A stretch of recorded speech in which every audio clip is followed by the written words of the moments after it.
భారత సంతతికి చెందినటువంటి సునీత విలియమ్స్ తో పాటుగా భూమిపైకి బుచ్ విల్మోర్ ఇద్దరు కూడా మరొక ఇద్దరు వ్యోమగాములతో కలిసి సేఫ్ గా ల్యాండ్ అయ్యారు అమెరికాలో. అంటే బుధవారం ఇప్పుడు ఇండియన్ కాలమానం ప్రకారంగా 3:37 ఫ్లోరిడా తీరంలో చాలా సేఫ్ గా ల్యాండ్ అయ్యారు. ఫ్లోరిడా తీరంలో ల్యాండింగ్ తర్వాత వారిని వెంటనే అక్కడి నుంచి స్పేస్ ఎక్స్ సంబంధించి ఆ యొక్క క్యాప్సూల్ నుంచి వారిని బయటికి తీసి వెంటనే వారిని నాసా స్పేస్ షిప్ కి తరలిస్తున్నారు. నాసాలకు తరలించి వారిని వైద్య పరీక్షలు నిర్వహించాల్సిన అవసరం ఉంది. నాసా స్పేస్ ఎక్స్ సహాయంతో మిషన్ సక్సెస్ అయింది. ఇక్కడ మనం చూస్తున్నాం విజువల్స్ లో. ఇక్కడ చూడండి, ఇది క్యాప్సూల్ నుంచి సునీత విలియమ్స్ చాలా సేఫ్ గా వచ్చారు.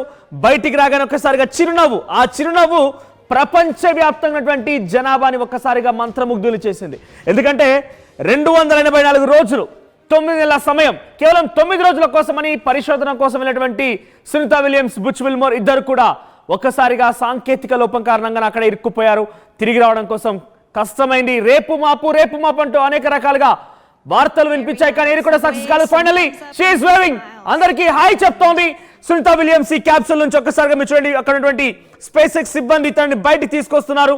బయటికి తీసుకురాగానే ఒక్కసారిగా ఆ చిరునవ్వు నిజంగా చాలా ఘన విజయాన్ని, ఎవరు కూడా అసలు మనుషులకి సాధ్యమవుతుందా ఇంతటి స్థాయిలో ఒక ప్రయోగం అనే దానికి తన చిరునవ్వు ఎంతటి సాధ్యం కాదు అని చెప్పిన దానికి కూడా పటాపెంచలు చేసే విధంగా ఉంది. బయట రాగా అందరితో ఒక చిరునవ్వు ఇచ్చేసి అందరికీ హాయ్ చెప్పారు. ఆ తర్వాత బుచ్ విల్మోర్ని మరొక ఇద్దరు వ్యోమగాములను కూడా బయటకు తీసుకొచ్చారు.